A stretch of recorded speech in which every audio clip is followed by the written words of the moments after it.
You know what that owl's for today? How good I look. I mean, my God, I look amazing. I'm looking at myself right now. I'm like, delicious. That's what I Can you look any better than me right now? Happy Monday to you and yours. Happy day after Halloween. I hope everybody's fat and happy and munching on Snickers bars and Reese's cups and paydays. Those are my three favorite candies. Probably Payday and Snickers are in a fight for number one. But anyway, I didn't have any candy for Halloween. I'm too fat for candy on Halloween. But I do remember the good old days when I loved that stuff. Well, anyway, fantastic Monday show. Uncle Jimmy is starting to inch his way back into the regular rotation. We're going to visit with Uncle Jimmy at the end of today's show and do our approval rating with Uncle Jimmy. You guys that tuned in on Friday know that Uncle Jimmy shocked and surprised me coming back to the studio and on set on Friday. His recovery from surgery is going amazingly well, and we're going to hear from Uncle Jimmy all week via Skype and helping us with an approval rating and comments about the show at the end of the show. Look forward to that. Shemeka Michelle, Shemoke Show, she'll be on today's show helping me with this fire that I'm about to start, and so will Rashad McCants. We'll go out to Las Vegas for Rashad. We'll go out to North Carolina for Shemeka Michelle. I'm about to start what I believe will be the greatest fire that's ever been started on this show. I am passionate about this topic. It's right in my window. It's right in my area of expertise. It's a topic that I've been covering and talking about for a solid 5 years. And I've been proven 100% right. My narrative on Colin Kaepernick, 1,000% correct. And I started my narrative in 2016. Anybody that followed me know when Kaepernick was balling out as a quarterback, I was all on board. He was probably my favorite player in the NFL. As soon as he started that kneeling BS, jumped off the bandwagon. And I said a lot of things about Colin Kaepernick that people thought were controversial at the time, but now, not so much. But Kaepernick and Netflix just released a miniseries on Kaepernick over the Halloween weekend. And it has led to this fire that I'm about to start. This is awesome. Buckle up. Before I get going, though, I want you to go to youtube.com/Jason Whitlock. I want you to hit subscribe. I want you to hit likes. I want you to hit the notifications. I'm going to set a high bar for the number of likes that I want on this show. And it's because of my belief in how great and entertaining and provocative this show is about to be. I want 5,000 likes. I want 5,000 likes on this show. I need you in the comments telling me what you think about this fire that I'm about to start. We're about to bury Colin Kaepernick. This will be the eulogy for Colin Kaepernick. You ever remember that scene in Boys in the Hood? Y'all want to see a dead body? You're about to see one. All right. For Halloween, Netflix and Ava DuVernay dressed up former NFL quarterback Colin Kaepernick as a righteous black man. The streaming service and celebrated movie producer borrowed T'Challa's Black Panther costume, Huey P. Newton's afro, and the ramblings of In Living Color prison revolutionary Oswald Bates to portray Kaepernick as the modern-day Muhammad Ali. Despite their best efforts and 3 hours of edited content, Kaepernick still came across as far more Clayton Bigsby than Black Revolutionary in the 6-part miniseries Colin in Black and White. You remember Bigsby. He was the Dave Chappelle character, the blind black man who joined the Ku Klux Klan. Only a member of the KKK could fully enjoy DuVernay and Kaepernick's portrayal of black manhood. According to the miniseries, being a black man is about wearing braids and/or cornrows. eating highly seasoned fried foods, feeling degraded, dehumanized, and offended at so-called microaggressions, and fantasizing about loving black women while dating white and/or biracial women. Black and White erased any doubts about the fraudulence and substance deficiency of Colin Kaepernick, the biracial football player turned activist. Cap, DuVernay, and Netflix share the same view of black men as the KKK. Let me unpack that thought for a moment. According to Black and White, black men have been feminized to the point that we obsess about our hairstyle. Episode 1 of the miniseries is titled Cornrows. In it, DuVernay and Kaepernick venerate former NBA star Allen Iverson and his hairstyle.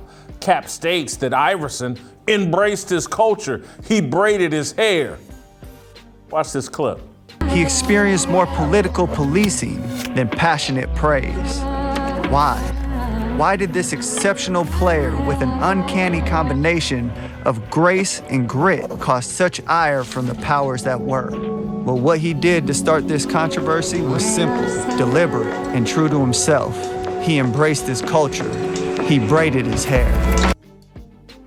Oh my God, I so remember when Allen Iverson embraced his culture and braided his hair.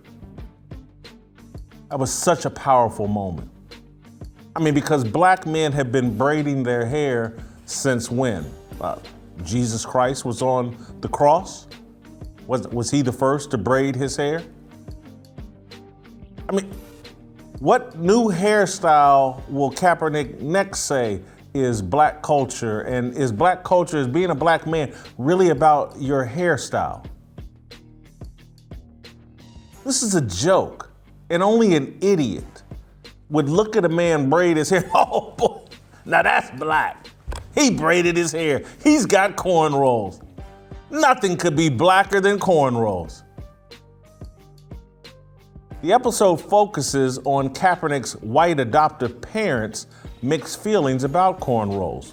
His mother goes from paying for his hair to be braided and purchasing the multitude of maintenance accessories to complaining that the hairstyle made her son look like a thug. Cap's father justifiably wonders why any man would waste time, energy, and thought on a hairstyle when that time, energy, and thought could be used on much higher priorities. Many black parents have the exact same thoughts and concerns, and they express those concerns in the exact same fashion. The Kaepernicks were not being racist. They were being pragmatic. Today, cornrows, braids, buns, dreadlocks, and exotic hair colors don't convey a thug image as much as they convey daddy issues. They're byproducts of young boys who spent more time waiting on their mama at a beauty salon than sitting with their daddy inside a barber shop. The Kaepernick miniseries should be retitled Daddy Issues. It was an exploration of the problems caused by the absence of Kaepernick's black biological father. Colin Kaepernick dropped to his knees because he really wants to swing from a stripper pole. That's the real takeaway from Black and White. It's a story about a man struggling with his identity who chose a woman to tell his story. It's what the autobiography of Malcolm X would read like if Alexandria Haley wrote it. There were twice as many black gay lesbian couples depicted in the series than black nuclear couples. No black father or husband was written into the script. A couple of black boys, a group of black boys, showed up at a hotel for a baseball tournament. Wasn't a daddy in sight. Maybe those scenes were left on the cutting room floor to make room for the fried chicken and pork chops DuVernay depicted. Every time Kaepernick showed up at a black household, the place was swimming in Lowry's seasoned salt, Crisco, and collard greens. the series insinuated that Kaepernick instantly felt more comfortable in surroundings that produce high blood pressure, diabetes, and heart disease. It's a natural instinct, not a remnant of slavery, for black men to prefer food that kills. It's an odd message for an athlete who is a vegan and obsesses over his abs and biceps. Kaepernick, to this day, doesn't know who he is. He has severe daddy issues. When you know who you are, you don't concern yourself with microaggressions. Check out this clip. I think it was in episode 3 or 4. Microaggressions, a term coined by black psychiatrist Chester M. Pierce, who played football at Harvard, by the way. It refers to those small behavioral indignities, intentional or not, that communicate derogatory racial insults, that leave us feeling degraded, dehumanized, and offended. Degraded, dehumanized, and offended. Because a random white person said something that could be misconstrued or slightly offensive, Kaepernick feels degraded, dehumanized, and offended. And what was the white woman bringing the vodka and orange juice or whatever the hell that was to Kaepernick, the screwdriver, whatever? What was that? This thing felt like a comedy. In Living Color couldn't put together something as hysterical as DuVernay and Kaepernick did together with this miniseries. It was filled with a bunch of bad jokes. But the random misguided perceptions of white people don't make you or shouldn't make you feel degraded, dehumanized, and offended. They should make you feel confident you're dealing with someone not on your level. Kaepernick is weak, though. That's why any random white person can make him feel insecure. Beyond weak, he's delusional. In the 5th episode of the series, Kaepernick casts himself as Malcolm X in pursuit of his Betty Shabazz. He takes a super dark-skinned black girl to the homecoming dance. He portrays his parents as having a problem with his decision. Now, I do not know the Kaepernicks, but I've lived 54 years and I've seen a lot. I've never met a white person who has a problem with a black or biracial man or boy dating a black woman. Never seen it, never heard of it. There's no way, in my opinion, they objected to this woman because of her race. What I found hysterical is Kaepernick portraying himself as a lover of dark chocolate. His longtime girlfriend / handler, Nessa, is Egyptian. She's not black. Her specialty isn't fried chicken and collard greens. She's a Kardashian. Before Nessa, Cap was linked to Bundle of Brittany or Brittany Renner, the African-American Instagram Barbie doll who has been auctioning herself off to athletes the last decade. Cap has a type, and it looks nothing like the black girl in his miniseries. Cap prefers Becky Shabazz over Betty Shabazz. Cap is a fraud, and not a very smart one. The depictions of racism in black and white were comically unsophisticated and unbelievable. Kaepernick's dad allegedly sped down the highway day after day and waved at a cop who clocked him speeding. The day Kaepernick drove his parents' car, the cop instantly pulled him over and nearly drew his weapon when Kaepernick reached for his driver's license. The mom said, "Oh boy, you really dodged a bullet there, didn't you, Colin?" The worst thing about the series is knowing Kaepernick signed off on the demonization and ridicule of his adoptive parents. Two human beings chose to love and raise Kaepernick when his biological parents failed to take on that responsibility. Throughout the 6 episodes, Kaepernick's parents are portrayed as bumbling, passive-aggressive racists with good intentions.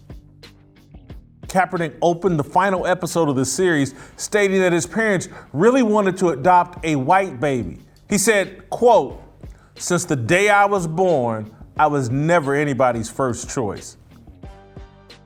Kaepernick is still dealing with major daddy issues. Someone buy the man a stripper pole, a thong, and high heels. He's more Cardi B than Huey P. Whew! That's my favorite fire. I've been waiting. I haven't been waiting. I've been killing Kaepernick for 6 years, and this is my final eulogy. The guy's a clown, and you can see it in the damn miniseries that he put out with Netflix. He portrays himself as a clown, an ungrateful clown. Could you imagine 2 people adopting you when your real parents won't, and then you take a shit on them in a 6-part miniseries on Netflix? Who does that? And people keep wondering why I keep saying, this stuff feels satanic. 2 people adopt you. And 30 years later, 32 years later, you put out a miniseries taking a dump on them? There are no perfect parents. None. There are no perfect people. But my parents, awesome. But they were not perfect. And I will not be putting out a documentary series going over their mistakes. If I put out a documentary series, it'll be celebrating all the things they did right for me and my brother. This is evil. This is wickedness. 2 people come and rescue this boy, and he takes a dump on them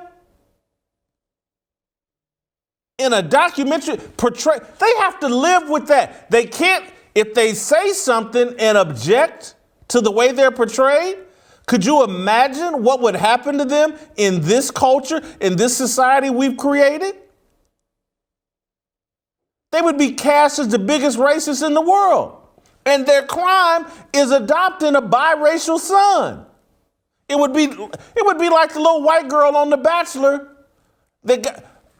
she's on TV trying to get a black husband, and because she wore the wrong dress to a party 5 years earlier, they portrayed her as racist. That's the kind of crazy world we've created.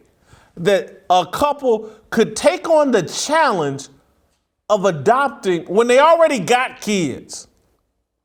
They take on the challenge of adopting a biracial kid, and their reward is, hey man, we're gonna put out a documentary series that's really about the black father that Kaepernick doesn't know, and who knows if he even exists, but we're gonna take a dump on the Kaepernicks. This was wickedness at a level, it's repulsive. And anybody defending Kaepernick is repulsive. Anybody refusing to see the level of deceit, wickedness, delusion, you're a fool. I'm going to roll out to Las Vegas. Bring in our guy, Rashad McCants. There's many things I want to ask Rashad about this issue and this topic. But first, because Rashad, I reached out to you yesterday over the weekend and said, hey man, take a look at this Kaepernick miniseries. And so I just want to ask a general question. Just your thoughts. What did you think of the miniseries? Well, I had to come on today and wear my black outfit because I got to, be more black Watching the Kaepernick whole series. I felt like I wasn't black enough. It's like I now, I wear my chain and my do-rag. I didn't see no do-rags on the miniseries, and there was so much stereotype. I thought Tyler Perry directed this. It was so beyond. It was so.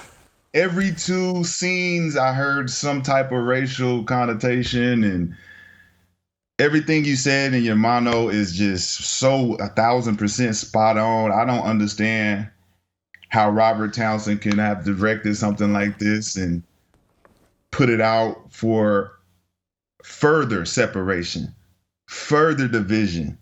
Now every white person believes that this is how black people look at them. I wonder how Blake Griffin feels, Steph Curry feels, Klay Thompson feels, and their parents. It's weird. I will say this. I think Steph Curry's mama is half black, half white, but I get what you're saying. Klay Thompson's mama's white. I think the other athletes you referenced, parents. Look at the Ball brothers. I wonder how they feel. Man. It's one of those things, Jay, that if we don't tackle this right now, if everybody's not upset, if all your viewers are not upset with watching this, it's too much to even unpack because there's so much that happened that's just untrue, false, and the parents have been demonized. I know how much I appreciate and am grateful for the white people who have helped me along the way. Not just white people, but all people. But white people went out their way to help me. Prep school, boarding school, Carolina. I got drafted. Wow. Come on. Like, are we going to demonize all white people? I watched it, and my number one takeaway was like, whoo, this dude didn't know his daddy, and he's mad as hell about it. He's not man enough to say, I'm really mad at my daddy and my mama. My mama for giving me up for adoption, and my daddy for never introducing himself to me. That to me was the real issue. You played during the Iverson era, if I'm correct, or was I? Yeah. And look, man, I get that Allen Iverson was a super talented basketball player and he was fun to watch. But this whole thing, and Kaepernick's not alone in a person that looks at Allen Iverson and thinks, oh, he's the embodiment of blackness. He had tattoos and cornrows. And that bothers me that that's what blackness has been reduced to, cornrows and tattoos. Yeah. That was my stigma in the league because I had tattoos. I didn't have the cornrows, but I remember distinctly Shaq coming up to me like, you trying to be like AI, huh? And that was a reference to me trying to blackball myself and be alienated because I had a lot of tattoos.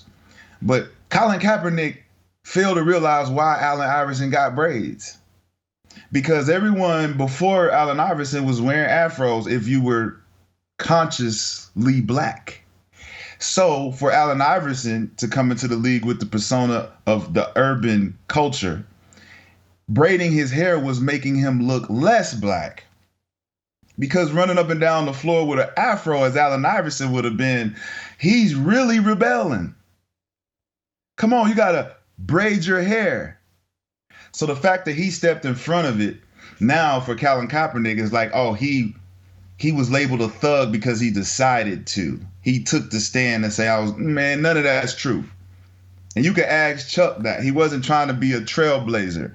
He was trying to be a player. He didn't want to be a distraction. And Allen Iverson found himself in the middle of being the number one rebel in the NBA. Almost like stepping in some shit. I got some shit on my shoe and I can't get this shit off, so I'm going to live with it the rest of my life. That's my point. And I don't know if I want to go down this path, but I'm going to step out here and just say, Allen Iverson is celebrated as like, oh my God, he was just incredible. And I look at Allen Iverson and say he was a great individual talent who underachieved. And I know that won't strike well with a lot of people, but when I think about little men basketball players and reaching their full potential, I think of Isaiah Thomas building a franchise and taking it to 2 championships in the middle of the Magic Johnson, Larry Bird, Michael Jordan era. That's what, to me, Allen Iverson was capable of building championship caliber teams and being the star of a championship caliber team. And it wasn't about, look, Isaiah won back-to-back titles. Joe Dumars is his second best player. Joe Dumars is not one of the top 50, top 75 players of all time. So I hear all this. Well, Allen Iverson never had the right teammates around him. Well, maybe Allen Iverson never put himself in position to be surrounded by the right teammates. And so as much as he achieved, yes, I know he won an MVP. Yes, I know he took a team to the championship. I contend Allen Iverson had as much talent, had more talent than any little man that's ever come into the NBA. And the fact that he didn't win a title is on him, not on the system or the political resistance he felt because a handful of people criticized him for drinking and gambling a lot of his playing potential away. Yeah. And, that's accountability that Allen always live up to. He knows what he done and how he got to where he is and the things that he could have done a lot better. But that has nothing to do with his blackness. That has nothing to do with him being a rebel and going against the grain. Allen Iverson was just like Michael Jordan. These guys just wanted to play ball, leave it on the floor, and go home and do the things that they really love to do. Party, drink, smoke. Mike did the same things that Allen did. The only guy that was different was really Kobe. Kobe was obsessed with that stuff. And so when you look at the difference between all of them, you say, man, nobody was really harping on this racial, political, we're trying to be more black than you. Everybody was just trying to live their life. And Colin Kaepernick is deferring and making it seem like everybody was in some type of protest, which is bullshit. I want to ask you this, and again, I'm 54. I'm the old man on the front line shouting, "Get off my lawn!" But for me, Rashad, in the miniseries, when the father was sitting at the dinner table and was basically telling Colin, "Man, why would you waste all this thought and energy on keeping your hair done?" That resonated with me because literally, I don't want to give any thought, time, or effort to my hair. And I got more important priorities. And I look across professional athletes now, and all of them, or not all, a great many of them, seem obsessed with getting their hair done, getting their hair colored, getting it braided and twisted up into a bun and all this other stuff. I look at all of it and I go, hey man, these guys have spent way too much time at the beauty shop with their mama and no time at the barber shop with their daddy. And I just see it as this obsession with hair. I see it as a feminization of the black man. Well, Jason, let me go ahead and do this for you. I'm a Kevin Durant hair guy, man. I don't really care about none of that, right? So let's go ahead and get that out the way, right? Let's just say that the feminization of grooming for men has taken a left turn because it just used to be get your hair cut, make sure you got your skin straight, smell good. Now we got the mohawks, we got the green hair, we got the DK Metcalf, we got the Cam Newton, we got You're spending more time in the mirror on your hair than you are on your man. On your man. That's a female thing. To be in the mirror, I want to know what my hair color. I want to go get my hair done. Man, I'm about to go get a cut, low cut, Caesar, and we're good. Then I'm going to go to the gym and lift weights. I'm not going to get my fingers painted. I'm not going to get my toes done. None of that. I'm going to get my hands dirty. These guys don't want to get their hands dirty. These guys don't want to be men. They want to impress females so that the female can feel like they have another female. Come on, guys. You're going to be men, be men. Don't be little bitches.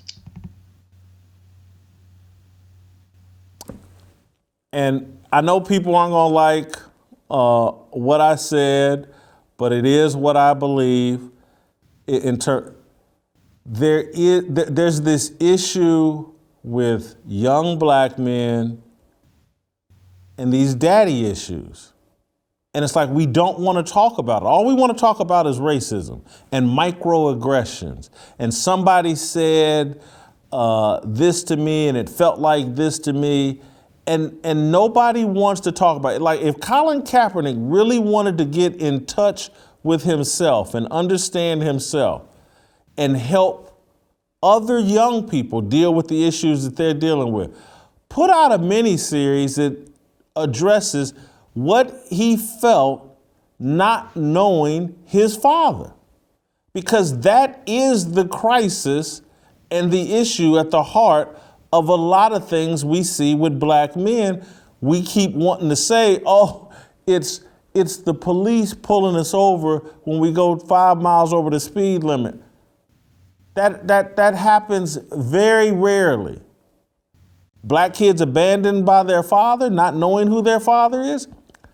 It's pretty commonplace, and it leaves a hole in people's hearts that they struggle to fill. And Colin Kaepernick clearly has that hole, but why can't we have that discussion about what happens to young black boys when they don't have a father, when they don't have their biological father? We can't have that conversation because there's far too many powerful men without fathers in that position. There's too many celebrities that grew up with no father, from J. Cole to Jay-Z.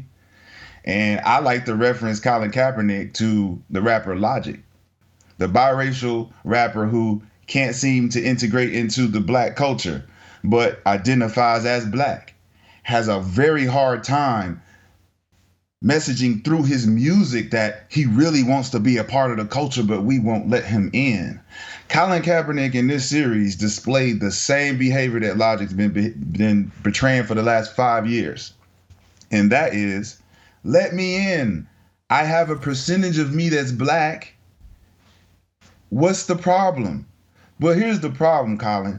Being black is not an ethnicity. We don't have nationality. Being black is a culture. You have to identify with the culture. In your series, you showed the world you have no idea what black is about at all. So the fact that you're using this, I don't know where my daddy is, and my white father and white mother don't want me I was the second choice, man, you are tripping. And if you want to identify with black people, you gotta be black. That means be a part of the culture. That means not being a hypocrite inside of, white father, white mother, but I'm adopted. So that means that my black dad that left me, it makes me black. I really, honestly though, Jason, I have a problem with Colin Kaepernick going to this route of police brutality and not Planned Parenthood and abortion, because he could have been aborted. He should be the poster child of what it looks like when you're not aborted and you do have a family that picks you up, what success can really look like. I love that point because he is an example of that, and he should represent that far more than, oh, I got pulled over for speeding and the cop nearly pulled out a gun. One, I don't believe it happened. Two, it certainly didn't happen the way it was portrayed in this joke of a miniseries. I want to say this, though, Rashad. I want to push back and say, I don't think it's just Colin Kaepernick who struggles with black culture. Sure. I think that black people overall, we don't know what our culture is. We can't even decide. And the things that we decide that are our culture are very surface level. It's like, oh, do you know the history of Kool Herc and rap music? That's our culture. Oh, is your hair braided? Oh, do you eat fried chicken and pork chops that's extra seasoned and will kill you? That's our culture. Again, that's why I was like, it's like, man, this is like the KKK put this miniseries together, and that Ava DuVernay and Kaepernick have bought into every negative, surface level, no substance stereotype about black people, and we're going to portray that as black culture. And I don't think that's just Kaepernick. I look at a lot of black people, and particularly black people obsessed with sports in the entertainment world, and I look at all these entertainers, they keep saying, like, rap music is our culture. And is there any other group? Do Asian people say rock and roll is their culture, or do white people say that's their culture? Does any other group, do Latinos say that, and I don't even know if I'm getting salsa music. Is that Latino salsa? Do they say that's their culture? But we're the only people that act like two turntables and somebody rapping some profanic words is our culture. We have to define ourselves better than this and take the definition of us away from the white liberals who control the music industry and the movie industry and keep telling us that rap music, cornrows, tattoos, and fried chicken, that's y'all's culture. You got to blame it on BET, right? You know, Boondock said BET trying to kill black people. I'm surprised that Netflix got this before BET, because this looks more like a BET Lifetime special than a Netflix special. I'm surprised. Netflix, you got to do better. You got to do better than this, because this is a BET. This is straight BET, right? And BET means Black Entertainment Television. We don't got no white entertainment television. We don't got no Latin entertainment television. We got black. We the only ones that got our own stuff, but ain't got Snowfall's not on there, BMF. None of these black shows, The Chi, are on BET. So where is our culture being appropriated? On white shows, white networks? How does that work, right? So we talk about culture. We don't have our culture in one place where we can get it all, right? And it's been what you're really saying is, Rashad, we have no control over our culture. It's defined by others. Yes. And our content is also checkmarked by others as far as whether we like it, we want to do it, does it fit the narrative, all of that thing. So I look back and I say, well, how is it that the culture, vulture, Mr. Kaepernick, is not being seen as what he is? Dame Dash, holla at me. We need to expose this guy, because all this black power stuff is being manipulated by I would call him a white guy in a black suit. Well, I'm not even... I would love to know who Kaepernick's daddy is, because I looked on Wikipedia and they said, yeah, his daddy's from Ghana or Nigeria or some blah, blah, blah, blah. And then in the next sentence they said, no one knows who his daddy is. Like, well, hold on. You don't know who his daddy is, but you know what country he came from. How is that? I think that's weird, because it also says that Heidi, 19, birthed Colin. So at 19 in Wisconsin, you run into a black guy in Wisconsin, get pregnant. I mean, you gonna take the black guy home with you and tell him all what? We know what happened with that. That was a situation, one night thing. Something happened and she couldn't keep the baby because she couldn't take the baby home to the parents. So now Colin's here. Colin, what's going on? I mean, you from where you're from. You are who you are. You were raised by who you were raised. How is it that now you went from this once privileged white boy to now this oppressed, enslaved black man? I don't know if you made it this far in the series, but among the, I didn't touch all the comical elements, but his white best friend in high school was portrayed as some sort of thief, jacking cars for hubcaps and whatever.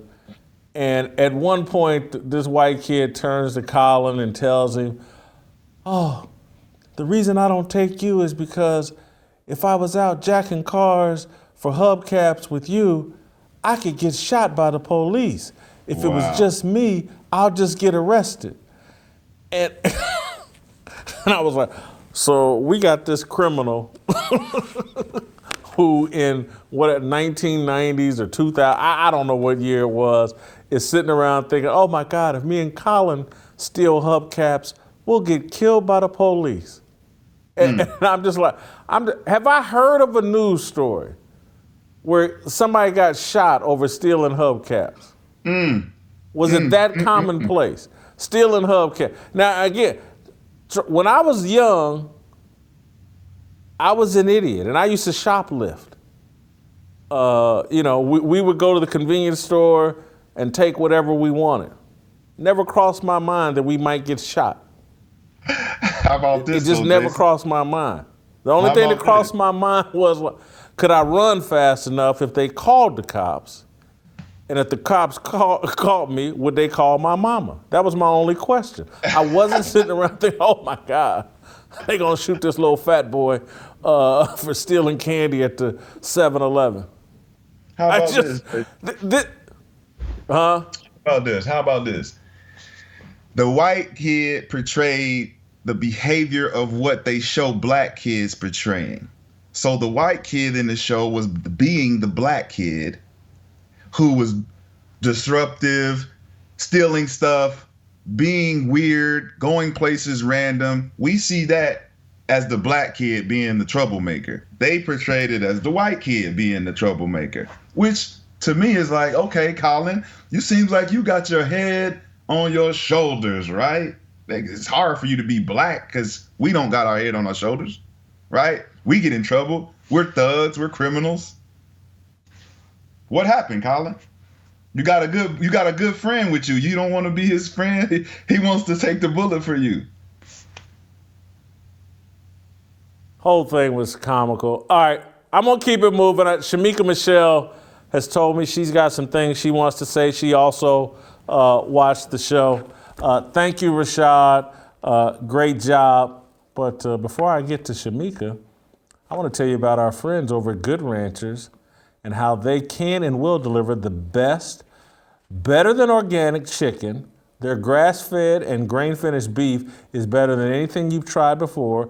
You can have their T-bones, fillets, strips, gourmet burgers, and more, all shipped directly to your home. All of this comes at half the price of their online competitors. You get the steakhouse quality you deserve at a price every family can afford. Don't bring mystery meats shipped from overseas into your home. Get food sourced 100% from farms right here in America. Be the hero your family needs by ordering from Good Ranchers today. Go to goodranchers.com to buy now, subscribe today, and save 20% off on each box of mouth-watering meats. Subscribing brings the cost down to less than $5 per meal. Plus, right now, get an additional $20 off, free express shipping, if you go to goodranchers.com/fearless or use the promo code FEARLESS at checkout. That's $20 off and free express shipping at goodranchers.com/fearless. My mother asked me about Good Ranchers this weekend. We're getting a ham for Thanksgiving from Good Ranchers. I need you to support Good Ranchers because they support me and you and this show. You want to know how you can fight back against this culture that's trying to overrun America? Support people who support you and American farmers and the traditional way of American thinking and values. GoodRanchers.com/fearless or use the promo code FEARLESS. Shemeka Michelle, next!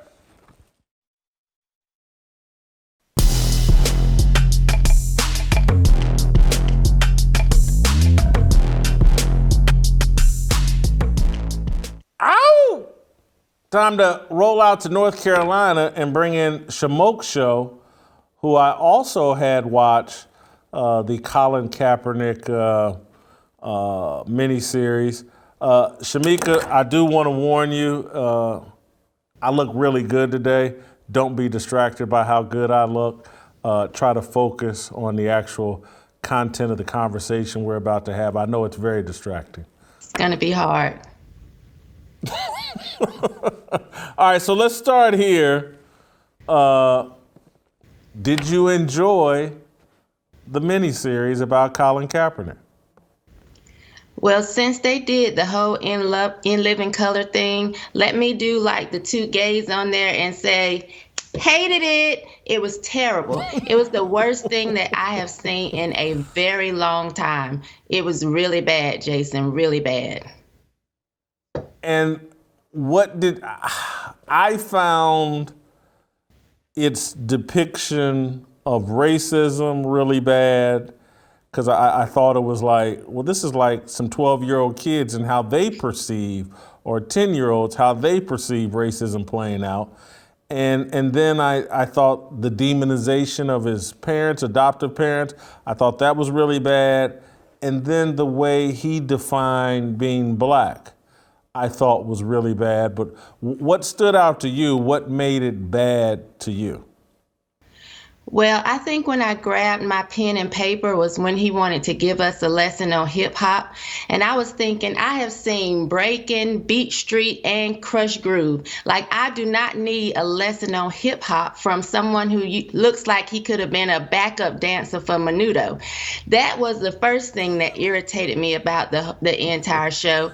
And then I noticed that he had an actor play him who was much darker than Colin, whose hair is a lot more coarse than Colin. And I think this was in an effort to really make us believe that Colin was harassed his entire life by white people. And if you look at Colin in his younger years, there's nothing that says black, that just screams black about Colin. So I definitely don't feel like he was being harassed by white people his entire life.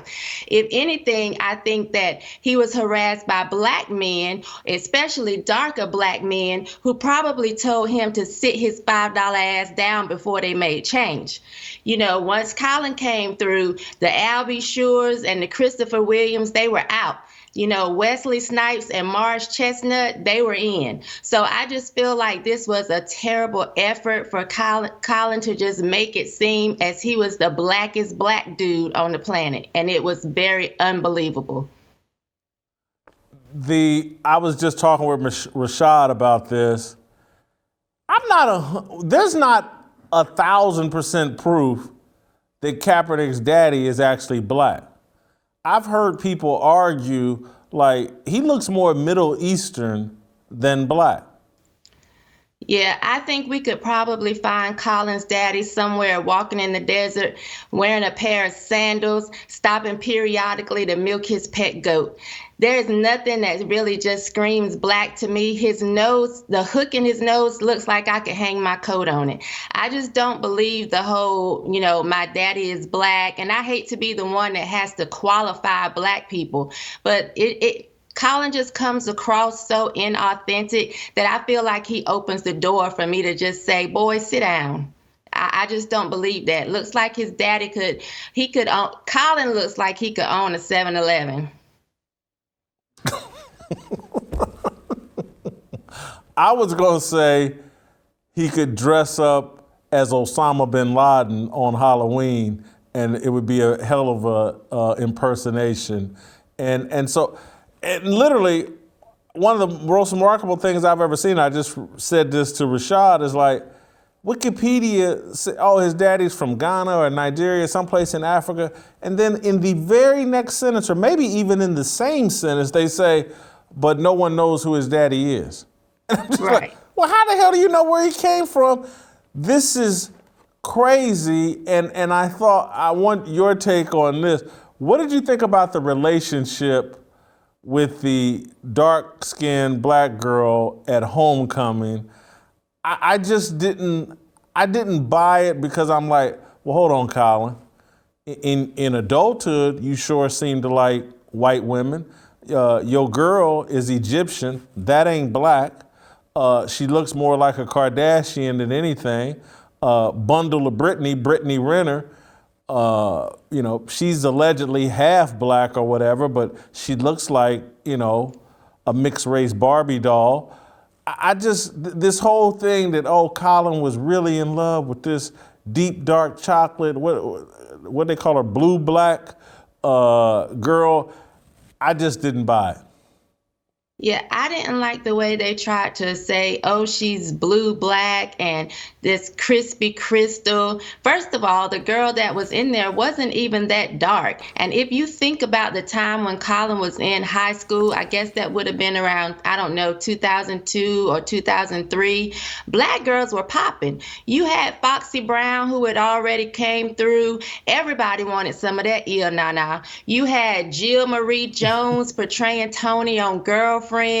You had Naomi Campbell burning up the runway. Like, I just don't believe that it was all this colorism that Colin wanted to portray in this documentary. If anything, I feel like that would have been something I could have said in elementary school. In elementary school, we did pick on each other and say, you're a black African booty scratcher. But by the time I got to 12th grade, I was the best thing since sliced bread. Even if it was the end piece, I was popping. So I just don't believe that, it was this whole thing about, crispy crystal.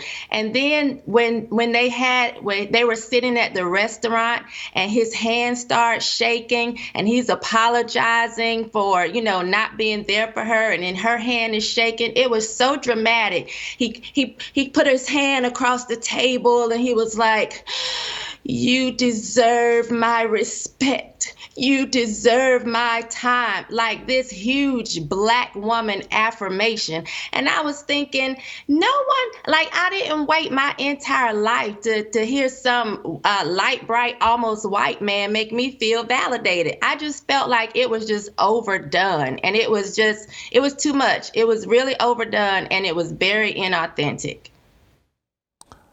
Look, again, I've lived 54 years, and the other thing that I thought was just crazy was portraying his white adoptive parents as if they were, Colin and a black girl.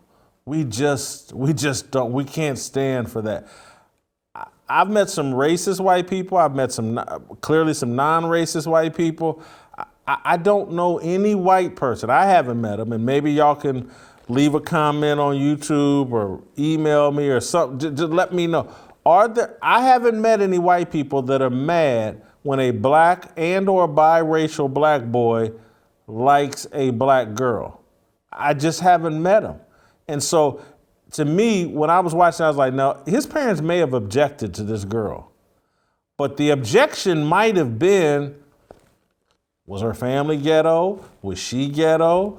Was she giving out the punani to everybody in school and they thought, did she have a baby? I could see people objecting on those grounds, but objecting because their half black son likes a black girl, I just don't buy that at all. I've never seen it. I've never experienced that. I've never experienced it either. You know, my mother did tell me, don't bring a white boy home. And so when I was in high school, there was this white guy who was kind of like a Colin that wanted to do everything black. He even went by his middle name, which was Derek. And, you know, I can remember calling his house and his mother answering the phone, and she knew that I was black. Obviously, my name is Shemeka, but she was very pleasant all the time, like as if she was excited. And I was surprised because she would holler, Matthew, you know, and I was thinking, well, I thought his name was Terry. But she was excited that I was calling, like, okay, you know. So I just didn't buy it. You know, Colin to me was just really overdoing it in this entire thing. You know, when he even talked about how before his senior year, he went to all of these football camps. And I was like, okay, like poor black, oppressed black boys could do. Like, come on, Colin, you lived a very privileged life. So to sit here and then run your parents down in the ground and act and really just, you bit the hand that fed you for years. Why would you do that? How could you do that? That was a slap in the face to his parents. And it was disgusting to watch. So one of the things you made the point about your mother saying, don't bring no white boy home. I can remember very vividly coming home my sophomore, junior year in college and staying with my father and how upset he was that some girls from college would call our house. And he literally said, N-word, if you don't stop these white bees from calling here, we're going to have a problem. And I'm just telling you, this is what my father said. My father was blacker than coffee, and he was racist, just to be quite honest. Love him to death, great human being, you know, one of my favorite people in the history of the planet. But that's how he felt. And so, I mean, it's like I see that sort of bigotry, and I'm sure there's white fathers that feel the same way as my dad in the opposite direction.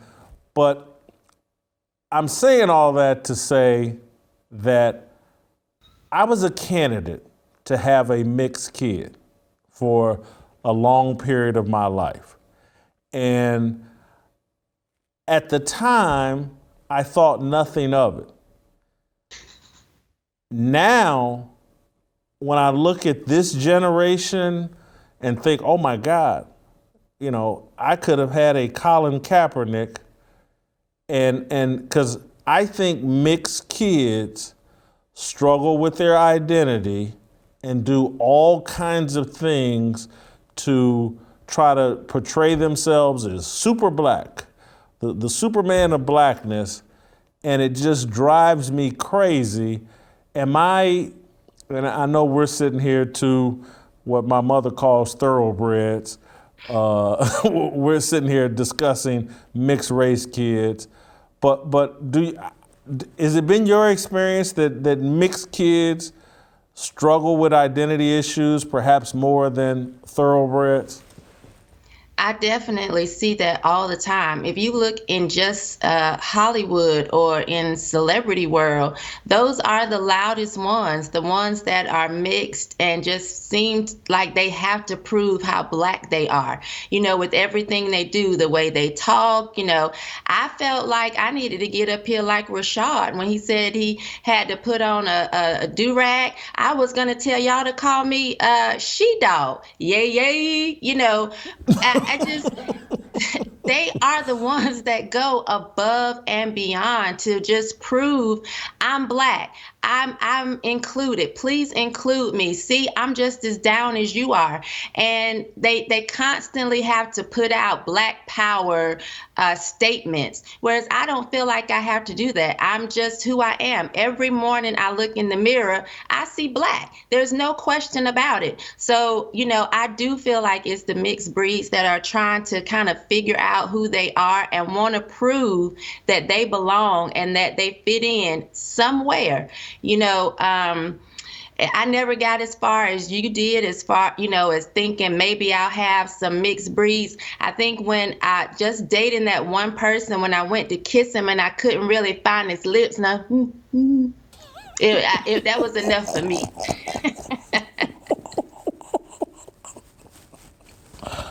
I was done right there. I need some lips that match mine.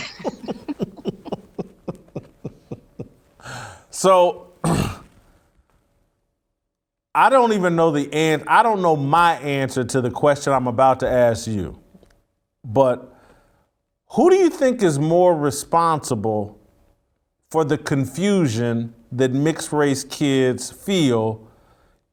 Are they reacting to their treatment by white people, or are they most reacting to their treatment by black people?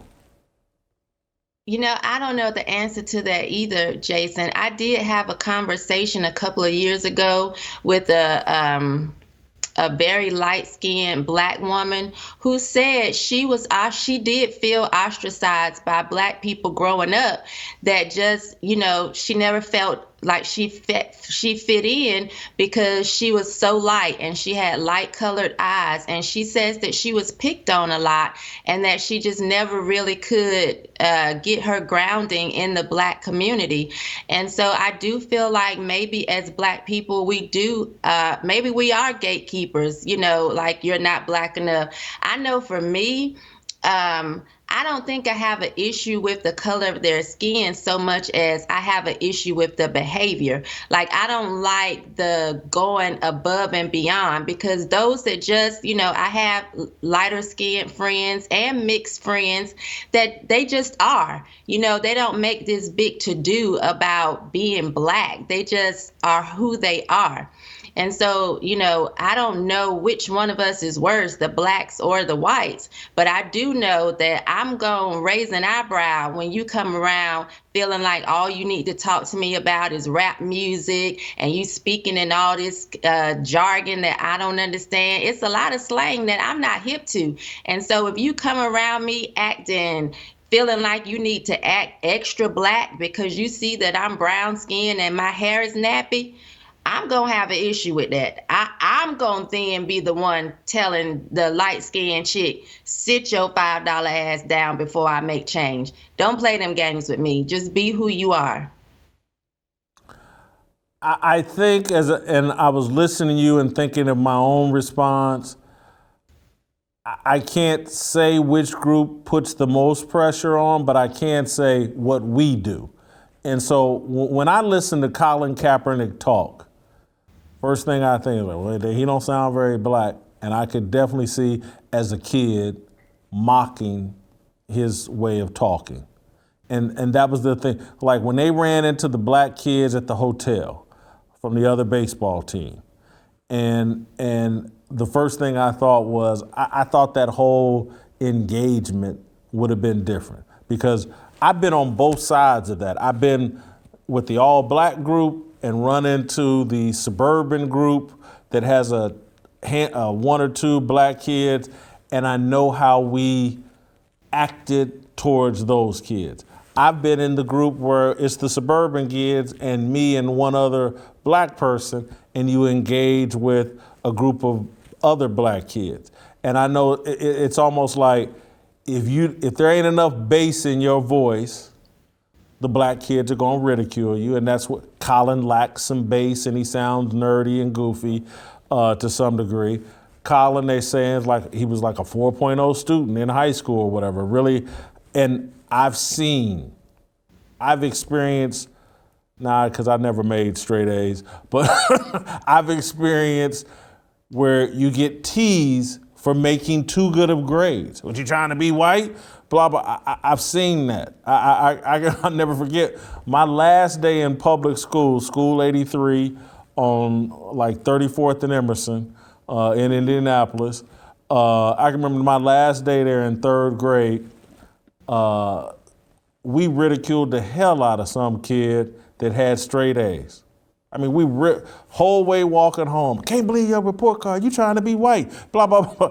And so I just thought Kaepernick, I think there's a chance there's more negative energy. And because I'm looking at even Kaepernick do it, he made fun of Carlton and Steve Urkel from The Fresh Prince of Bel-Air and Family Matters. Am I right? Family Matters? Is that what Steve Urkel's on? And he making fun. And I'm like, dude, that was you. Right. You were the Fresh Prince. You were Carlton. You were Steve Urkel. Why are you now on putting out a TV show making fun of them and making fun of other nerdy, bookworm, straight A, why are you doing that? It would almost be like me putting out a documentary making fun of fat people.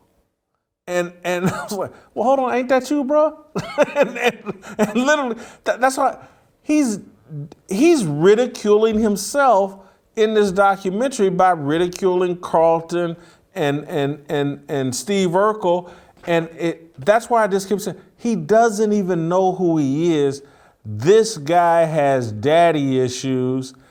This dude wants to be on a stripper pole. And I mean that in every way possible in terms of like, and I want your take, to me, this obsession with black men and their hair. I'm like, whoa. How much time are you spending at the beauty shop? Even in the show, they were showing all these accessories you had to buy to keep your hair braided this way. And I'm like, what dude wants to do this? The whole thing to me should be retitled Colin Kaepernick's Daddy Issues. And it really speaks to the daddy issues pervasive among young black men who have no relationship with their father. Yeah, Colin, when it comes to his afro, that's just a head full of split ends. Because when you look at his earlier pictures, his hair is very curly. I can't imagine what he has to go through every morning trying to blow dry that out and rat comb it and tease it and get it to stand up. That takes a lot of effort. From the pictures that I've seen before, Colin is taking a lot of effort, time, and energy to get that afro. That's not natural at all, period. And I was listening to you and Rashad talk about what men are doing nowadays as far as going to the salon and going to get their toes done and taking pictures of it and posting it on Instagram. I'm noticing men hugged up in pictures. Black men didn't used to do that. Not only are they going and spending a lot of time in the salon, they're getting their eyebrows arched, they're hugged up in pictures, squinting to the camera, licking their tongues out, biting on their lips in pictures. What is that? What are all these feminine attributes? And I'm very, like, somebody said I like masculine men to a fault. Maybe that's so. I honestly, Jason, I don't even like men shaving their balls. Like, I just can't see how masculine it is for you to prop your foot up on the toilet or the tub and do that. Like, that's looking like you posing in a cheerleader. No, don't do it. I don't like all this femininity that I'm seeing. It has gone way too far. Men are spending way too much time trying to look pretty. I don't think I can add anything to that, because it is certainly how I feel. And I get one of the scenes where he first got his hair braided, and he struggled sleeping at night because his head was hurting. The braids were too tight. He didn't like his head on a pillow. And all I kept thinking was like, somebody needs to tap Colin Kaepernick and tell him, hey man, do you know any black women? Because if he did, he would know how many nights black women have spent. They go to the beauty salon and then they sleep sitting up because they don't want to lay down on their hair and mess up this hair that they just got done. And that's what you look like, man. Yes. You can't no even scratch it. different. You patting it. We should have just gave And you Colin sleep some sitting chewing up. gum. It's daddy issues. Maybe I'm gonna do the next Colin Kaepernick documentary, and we'll get to the bottom of this. Ava DuVernay did this man no favors, helped him put out a very feminized version of himself, and of course Twitter's going to celebrate it because it's the place where feminine energy is celebrated, particularly among black men. Thank you, Shemeka. Thank you, Jason. Awesome job. Awesome job. Got a new sponsor I want to tell you about, Paint Your Life. If you're looking for a special gift for someone this holiday season, something truly unique and personal, we've got a great idea for you. At paintyourlife.com, you can have an original painting by a world-class artist done by hand from your photo at an affordable price. Send any picture of yourself, your kids, a special place, or a cherished pet. You can even combine several photos into one painting. With Paint Your Life's compilation portraits, you'll bring together family members who never had the chance to meet. They'll make a group painting of the whole family without the need for everyone to be there for the photo.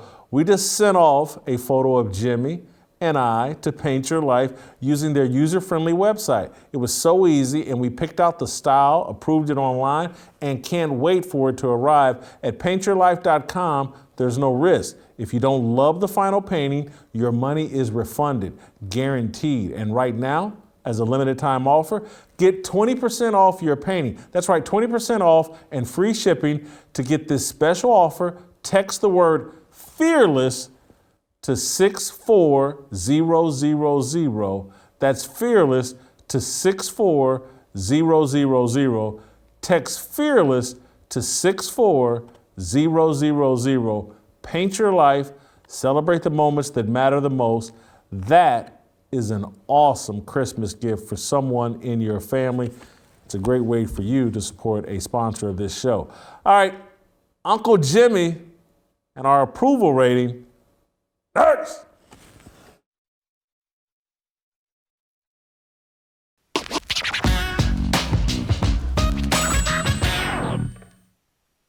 All right, welcome back. The approval rating's back because Uncle Jimmy's back, almost officially. He's Skyping in from home to help us with our approval rating on Colin Kaepernick.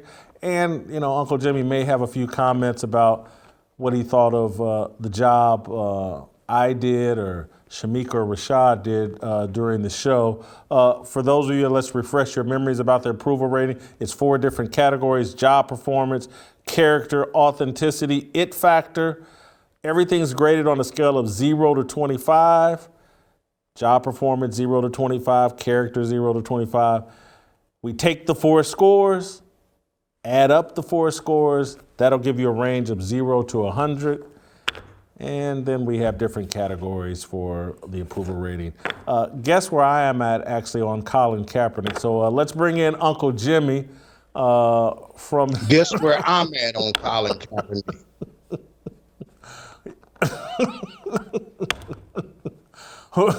Are you Colin Kaepernick's long-lost daddy, perhaps? Really? Really? We going on like that? First of all, best believe if I was Colin Kaepernick's long-lost daddy, they have my black ass paying child support. So no, I'm not his daddy. Did you, Jim, did you? Let me ask you a question, man. Because I noticed during the last segment, and I'm going to kind of propose this to the fearless army out there, you know, that group that watches us every day on YouTube. Did anybody notice that Jason did not respond at all when Shemeka said she don't like a man that shaves his balls? Did anybody notice Jason got a look on his face like, oh, I'll be damned. I'm down here chasing it up.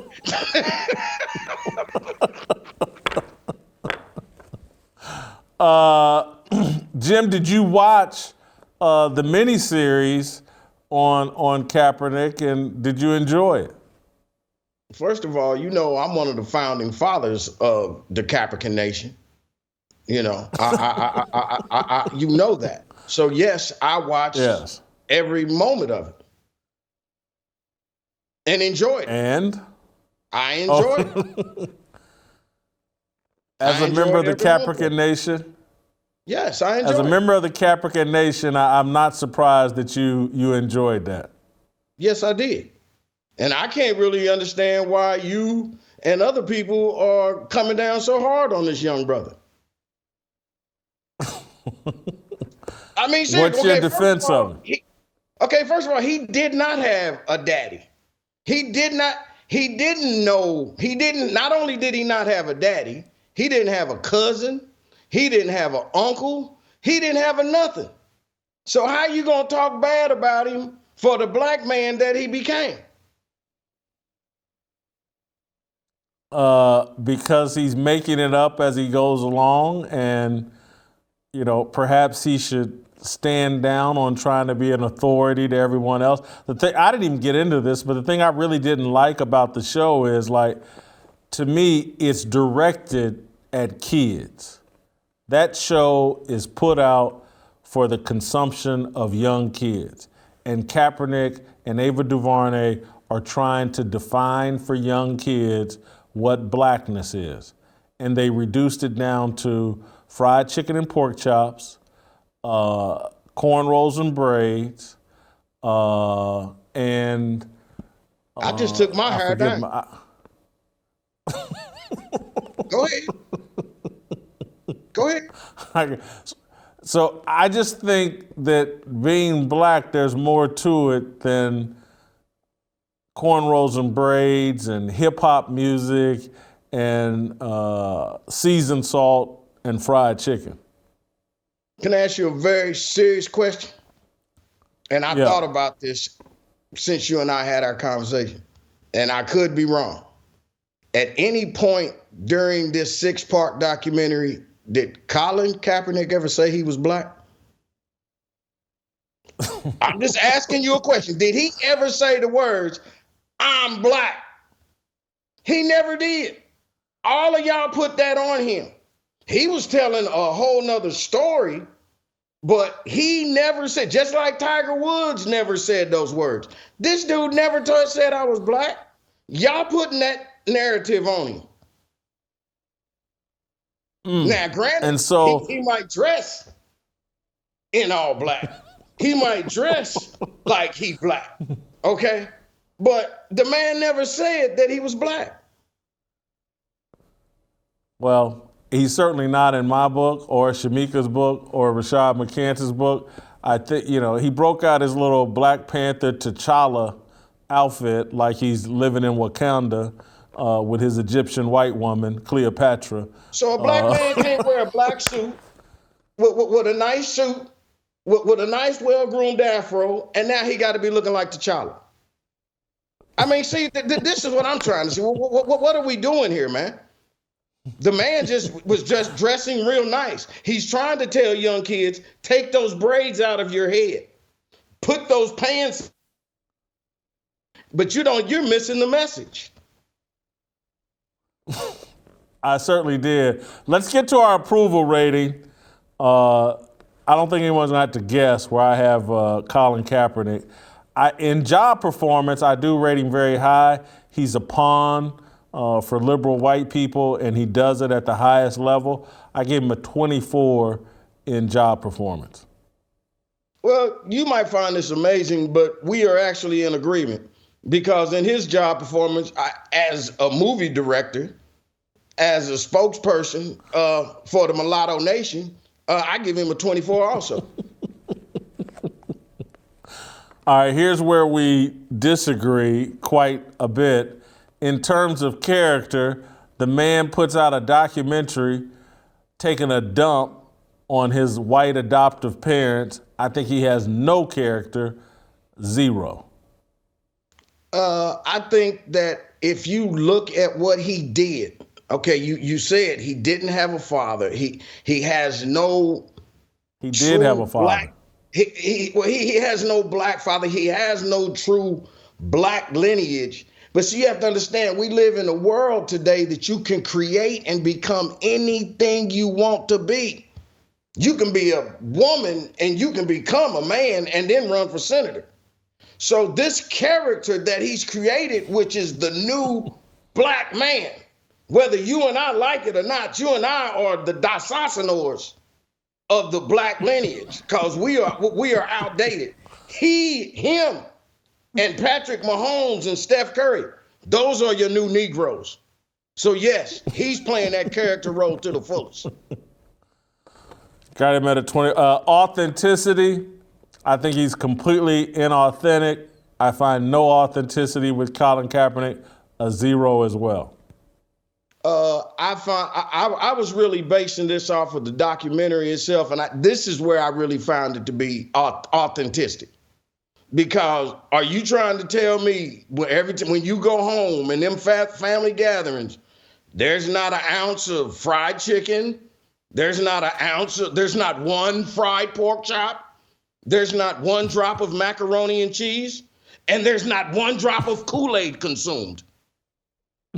Are you really telling me that? Are we telling me that was an inauthentic moment, including the uncle that had just got out of prison that came up to him to shake him down for a loan, but they took that part out of it? Are we saying that was inauthentic?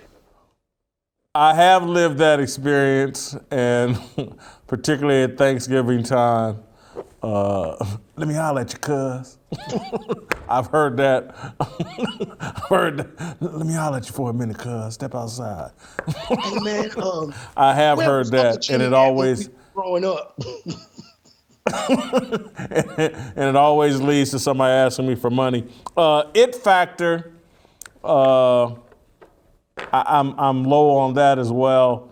I'm gonna give him a 2 as it relates to it factor. Whether you like it or not, he's got it, okay? He's tall, he's good looking, ain't got a drop of black in him, and he's just like every other new black going today. Like I told you, he like Steph Curry. He like, what's that woman's name? Kamala Harris. He just like all of the rest of them. They the new Negroes. You know what? Don't be mad because you ain't got it. Darky. All right, so I got him at 26 overall, dumpster fire. Jimmy, somehow you have him at blazing hot, 97. Bro, great job. We missed you. Awesome job with the approval rating segment. We'll see you tomorrow. You need to catch up with the times, man. And by the way, you do look good. I got to tell you, you look good. I ain't never seen a tie square look so good in my damn life. I ain't never seen. Boy, that tie square is killing them. Wow! It's called a pocket square, but I hear you. Thank you very much. That's tomorrow. Hopefully she's watching, because I do look good. All right, we'll see you tomorrow.